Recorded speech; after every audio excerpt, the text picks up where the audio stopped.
Asseyez-vous, le Christ est ressuscité. Le Christ est ressuscité. Le Christ est ressuscité. Il faut se préparer, mes amis, parce que là, l'applaudissement, il est vraiment ressuscité, toutes ces acclamations, tout notre ciel va consister à cela. Ce ne sera pas du repos là-haut. C'est « Ouais, Seigneur Jésus, je t'aime, je t'adore, je t'ai béni ». Comme dans le livre de l'Apocalypse, dans la Bible, on voit à quoi consiste le ciel. Amen ou pas amen? Alors bon, je ne vais pas trop passer sur le ciel, sinon parce qu'on est encore sur la terre. Aujourd'hui, nous avons le dimanche de la vision, une journée faite de la paroisse remplie de surprises. Déjà, la première surprise, c'était l'évangile. Je voyais quelques paroissiens tout à l'heure qui me regardaient comme ça, avec des yeux. Qu'est-ce qui se passe? Ce n'est pas l'évangile d'aujourd'hui. Au secours, il faut changer. Il faut dire au Père Robert, attention. En fait, la première des surprises, c'est l'évangile qui a été changé. Alors, vous savez que normalement, on n'a pas droit de changer, sauf à une seule condition, pour des raisons importantes pastorales. Alors, j'ai décidé, avec le Saint-Esprit, de changer cet évangile d'aujourd'hui. On a mis un autre. Pourquoi? Parce qu'aujourd'hui, c'est le jour de la vision. Alors, je vous explique pourquoi encore. Le jour de la vision, c'est un moment qu'on ne vit pas forcément dans chaque paroisse catholique, mais ça commence à venir parce que, normalement, chaque entité dans le monde, non parlons pas des entreprises, mais aussi des entités, même spirituelles, comme une paroisse, nous avons besoin d'une vision, c'est-à-dire nous avons besoin d'une direction.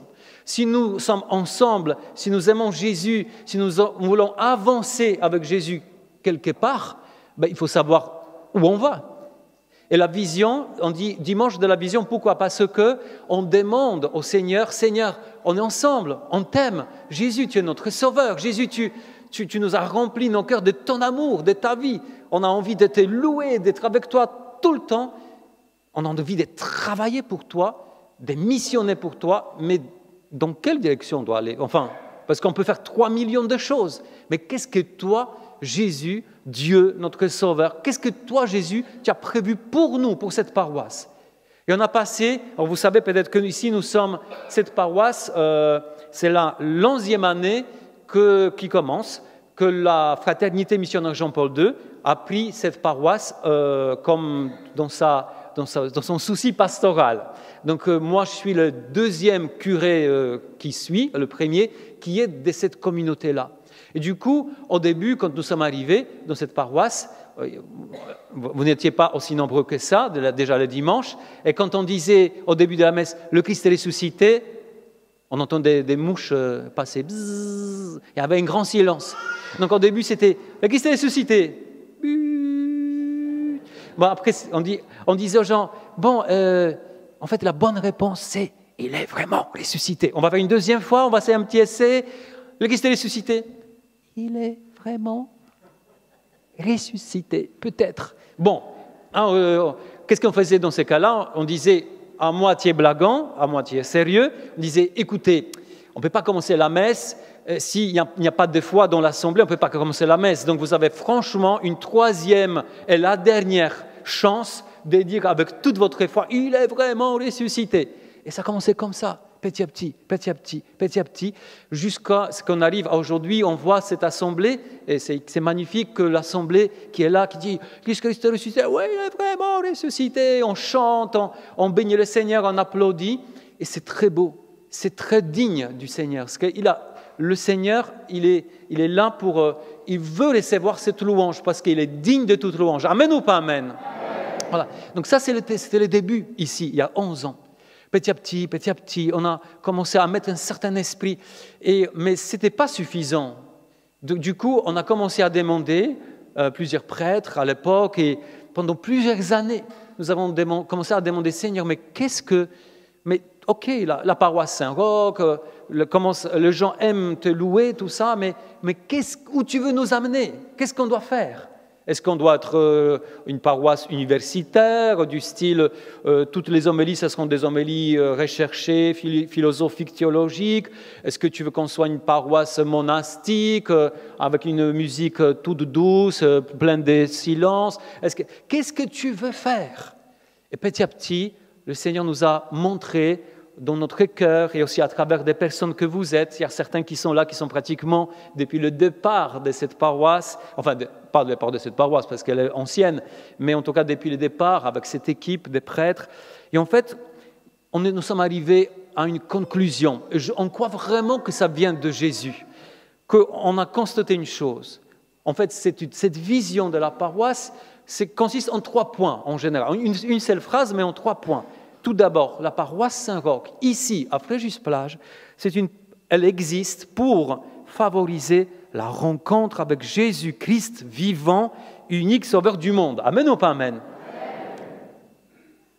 Jésus-Christ vivant, pas mort seulement sur la croix, vivant, ressuscité, existant, présent, unique, l'unique sauveur du monde. Et c'est beau, aujourd'hui on n'a pas prévu, mais la deuxième lecture c'était ça. Saint Paul qui mit tout son feu pour parler à Timothée, il veut dire, rappelle-toi, n'oublie pas qu'il y a un seul médiateur entre Dieu et les hommes, il s'appelle Jésus.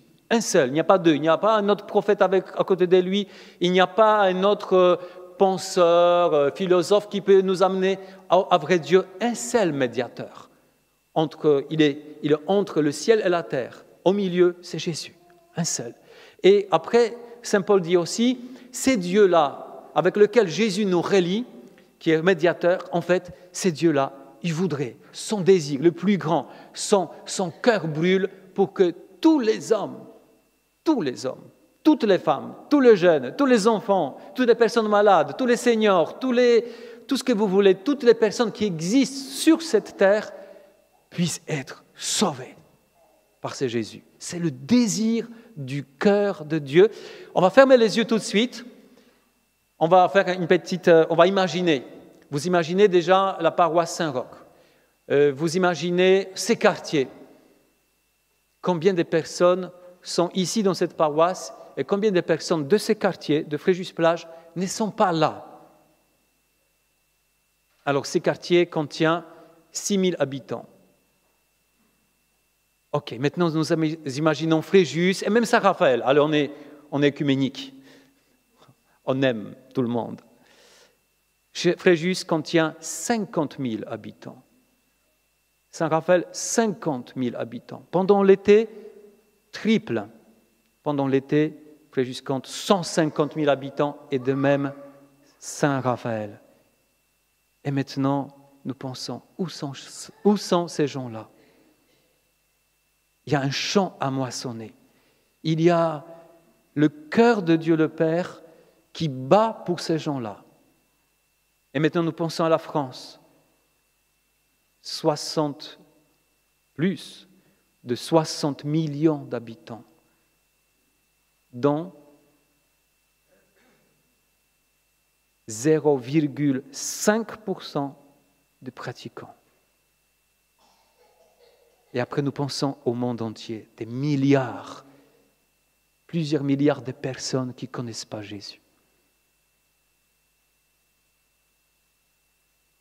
Le désir de Dieu, le plus profond, le plus ardent, ce feu qui garde en lui, c'est pour que tout homme, toute femme, tout jeune, tout enfant soit sauvé, puisse avoir cet amour de Jésus en lui, cette vie de Jésus en lui, pour que tous puissent être remplis de la grâce, de la lumière de Jésus.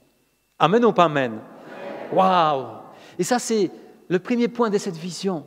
C'est la paroisse existe, Saint-Roch existe pour favoriser cette rencontre avec Jésus. Ce que nous faisons, parfois les gens qui disent « Oh là là, votre messe est trop longue ici à Saint-Roch » ou bien « Oh là là, la musique est trop, elle est belle, mais exubérante » ou « Alors, c'est pas comme dans toutes les autres paroisses, vous applaudissez, oh là là, c'est quoi ce truc ?» En fait, tout ce que vous voyez, tout ce que vous entendez, tout geste, toute façon de prier, tout ce que nous faisons est fait pour cela. Pour favoriser une rencontre, un cœur à cœur avec Jésus. Amen ou pas amen? Tout.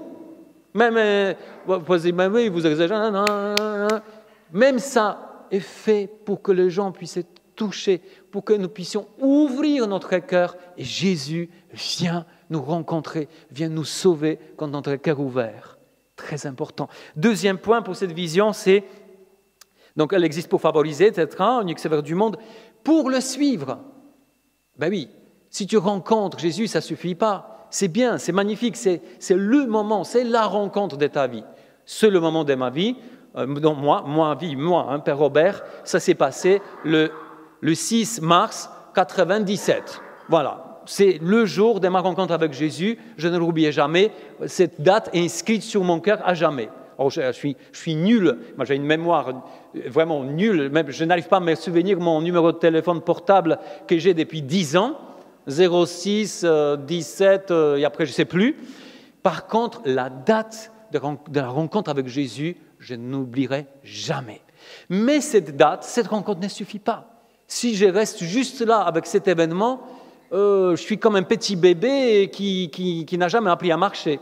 Bon, il y a un bébé devant moi qui est en train de bouger bien. Donc voilà, lui par contre, va commencer à apprendre à marcher dans quelques temps. On ne peut pas rester tout petit bébé spirituel qui vient de naître de quelques jours. C'est pour ça cette paroisse est là aussi pour le suivre, aider les gens à suivre Jésus. C'est pour ça qu'il y a aussi plusieurs, il y a groupe biblique, il y a groupe de cénacle, pour avancer, pour se dire, bon, c'est super, mais je dois changer, je dois apprendre, je dois savoir plus, je dois ressembler un peu plus à Jésus. Et le troisième point de la paroisse, de cette vision, c'est « et en témoigner ». Témoigner dans le souffle et la joie de l'Esprit Saint. Témoigner. Vous savez pourquoi il faut témoigner? Parce qu'il y a quelque chose de particulier. Vous savez nous avons aussi notre ennemi spirituel qui s'appelle Satan. Alors vous savez quoi?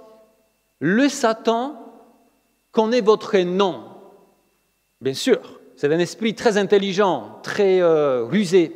Il connaît votre nom parce que c'est un esprit, c'est le monde spirituel. Il connaît votre nom, mais vous appelle par votre péché.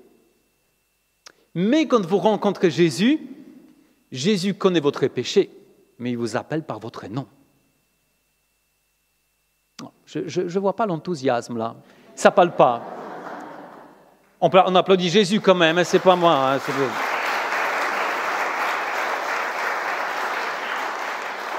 C'est-à-dire, notre ennemi spirituel, il nous connaît comme Dieu nous connaît, parce qu'il voit très bien ce qui se passe dans notre cœur, mais il nous appelle par notre péché, il nous accuse, il nous met par terre, il nous met pour pas marcher déçus, pour nous rejeter, pour nous blesser, pour nous tuer jusqu'à la fin.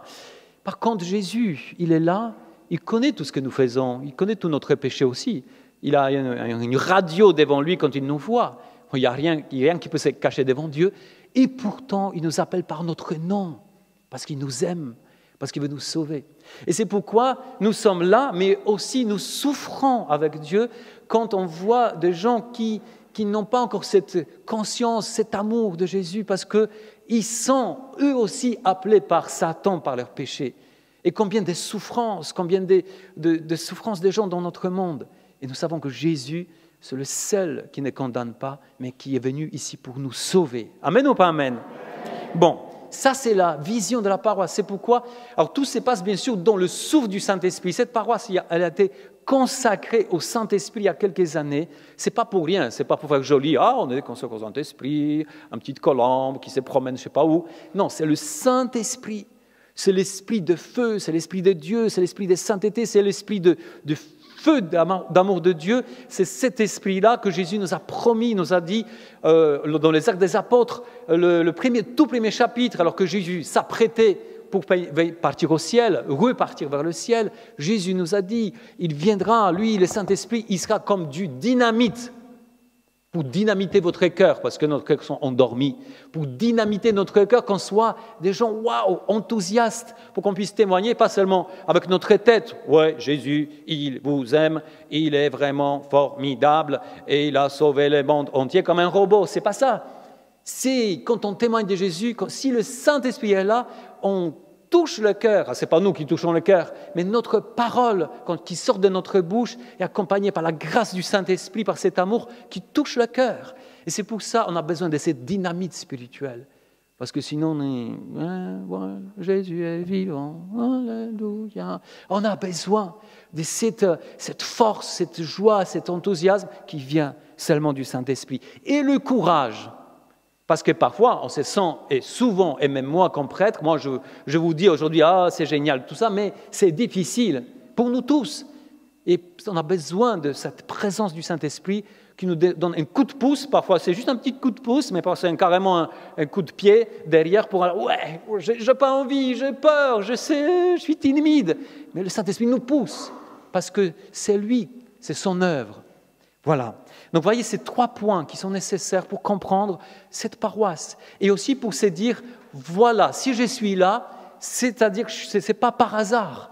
C'est-à-dire que je suis là et le Seigneur compte sur moi pour ces 3 points. Si je ne suis pas engagé quelque part dans un des services ou si moi-même je n'arrive pas à, je ne suis pas placé dans un de ces 3 points, il y a quelque part un problème. C'est-à-dire que je suis là et le Seigneur compte sur moi. Alors, il y a quelqu'un qui a dit, je vous cite un évêque du Vietnam qui parlait à ses fidèles, il disait « Dieu avait besoin d'un père pour son peuple. Il a choisi un vieillard. Alors Abraham s'éleva. Dieu avait besoin d'un porte-parole. Il choisit un timide qui bégayait. Alors Moïse s'éleva. Dieu avait besoin d'un chef pour conduire son peuple. Il choisit le plus petit, le plus faible. Alors David, le roi David, s'éleva. Dieu avait besoin d'un roc pour poser l'édifice. Il choisit un renégat. Alors Pierre s'éleva. Dieu avait besoin d'un visage pour dire aux hommes son amour. Il choisit une prostituée. Ce fut Marie de Magdala.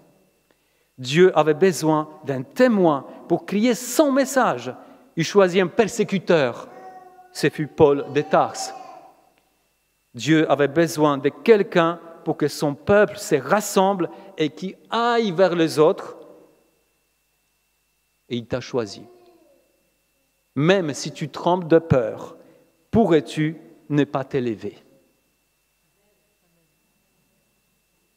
Il y a de la place pour tous.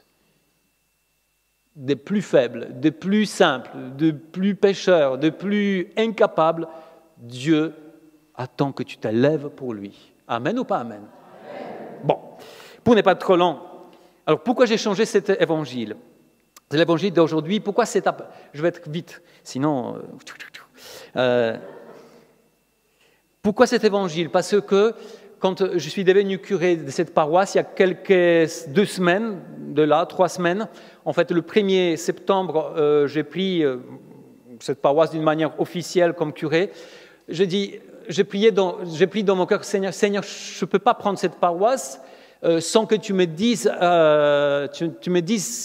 qu'est-ce que je dois faire, qu'est-ce qu'on doit faire.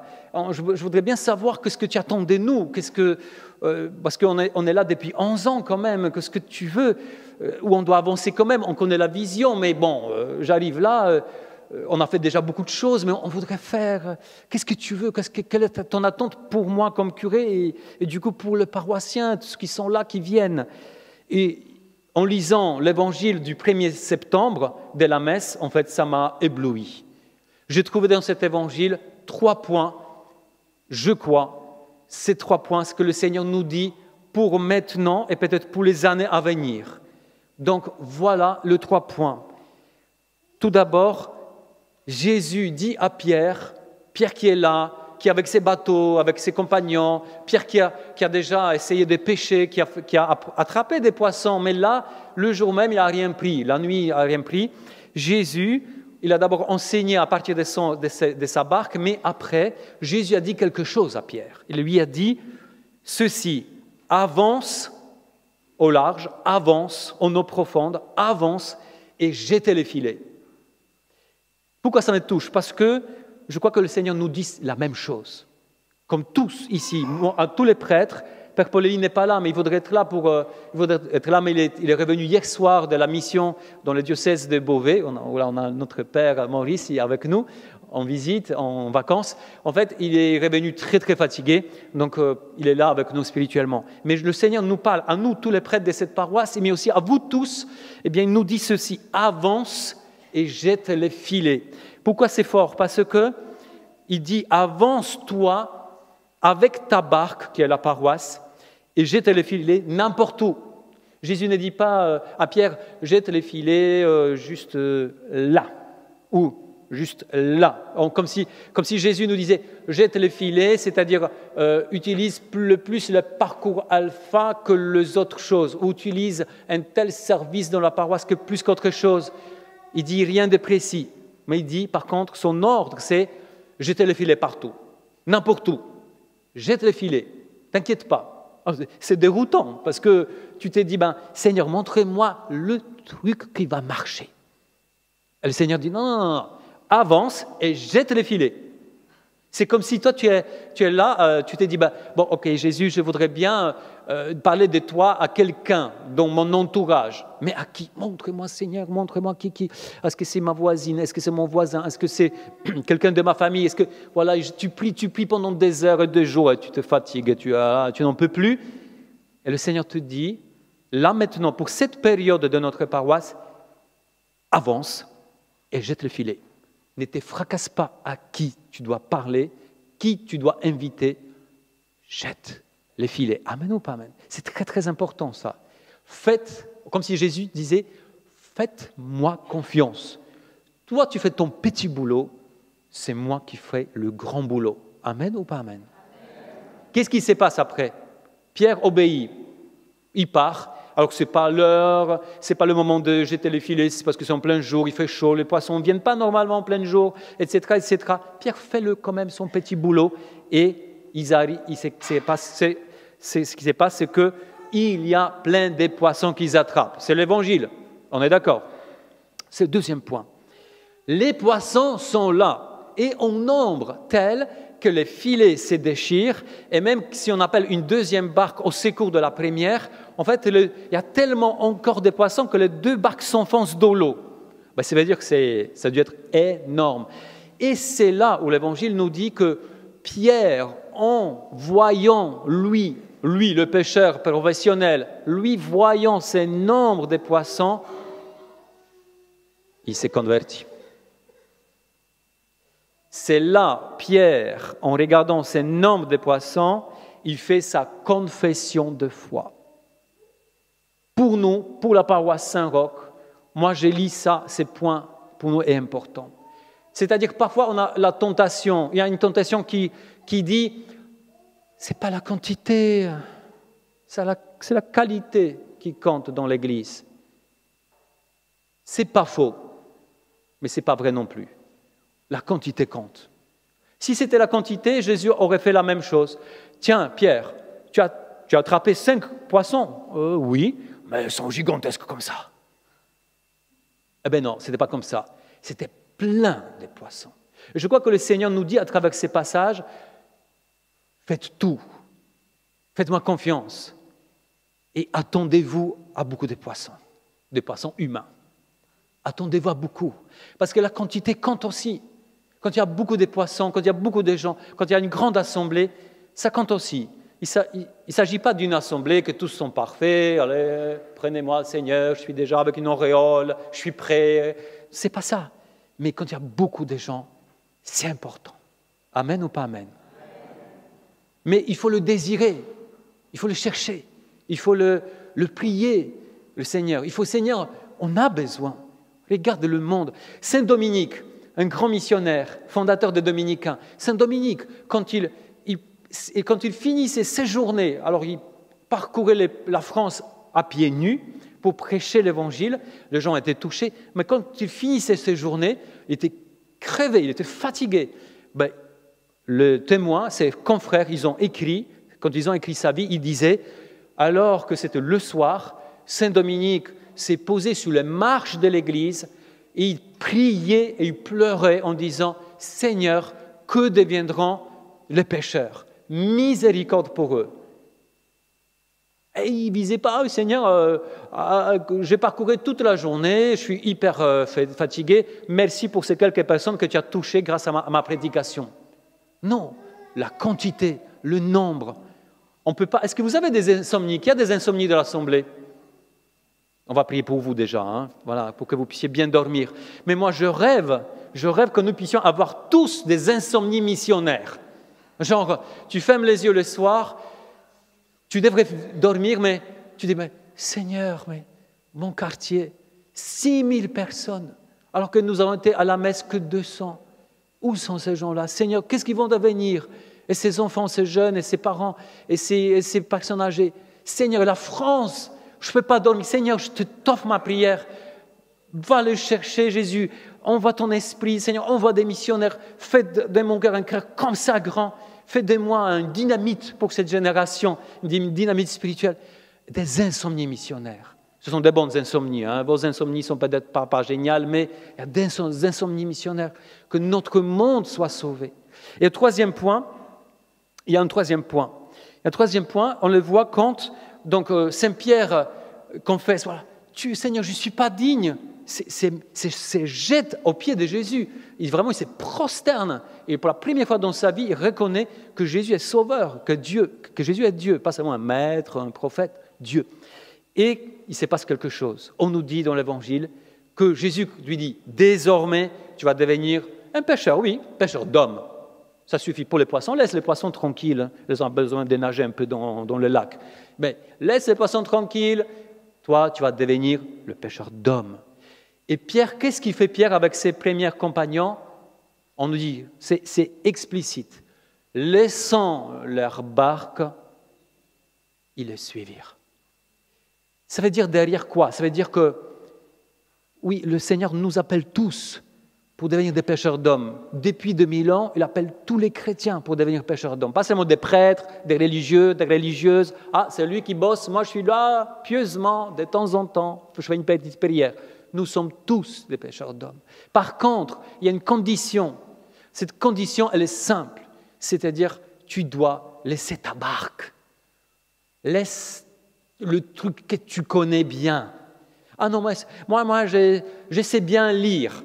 Mais si on me demande autre chose que la lecture à l'église, ah non, franchement, ça me dépasse trop, je me sens incapable, je me sens trop petite, je me sens... Laisse ta barque, laisse ton confort, laisse ton petit monde que tu connais bien, fais confiance. Ils ont suivi Jésus. Ils ont tout laissé juste par, ah ouais, j'abandonne tout, ça y est, c'est le nirvana, laissez-moi tranquille, voilà, je vais méditer. C'est pas ça. Tu suis. C'est-à-dire que petit à petit, qu'est-ce qui s'est passé quand ils ont suivi Jésus? En fait, ils étaient avec lui tout le temps.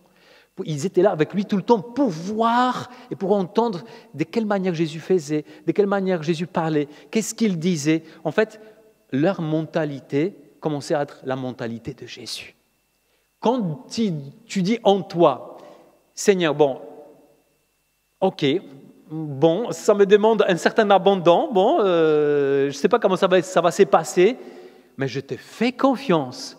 Je veux mettre à ton école, Jésus, vous allez voir des choses extraordinaires qui vont arriver. Mais c'est la condition. Si tu es là un peu dans le monde, comme on dit, et un peu avec Jésus, un pied dans le monde, un pied avec Jésus, ça ne va pas marcher. Il faut que tu sois décidé. C'est pas pour rien que dans cet évangile, on insiste sur ce point-là.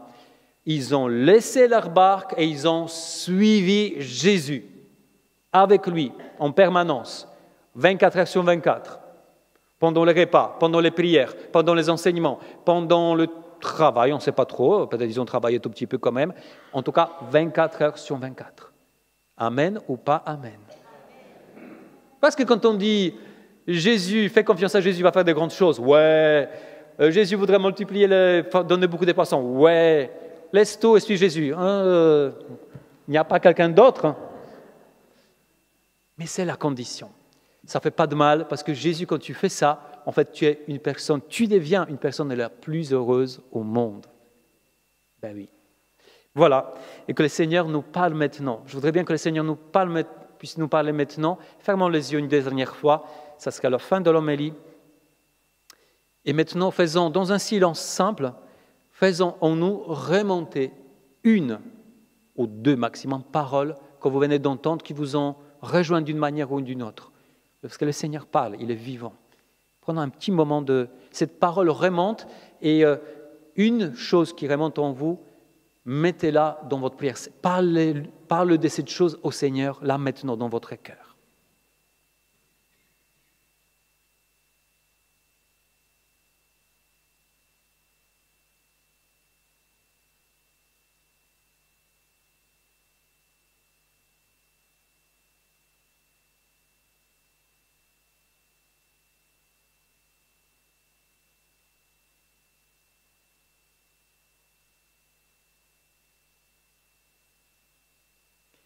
Jésus, toi qui es vivant, tu écoutes et tu connais nos cœurs, tu connais nos besoins, tu connais aussi notre cheminement, tu connais aussi nos faiblesses, nos limitations. Jésus, maintenant, nous te demandons d'agir selon ton Esprit Saint dans nos cœurs, que nous puissions être vraiment, que nous puissions aller plus loin dans cette vision que tu nous as donnée dans cette paroisse et dans notre vie personnelle avec toi. Amen.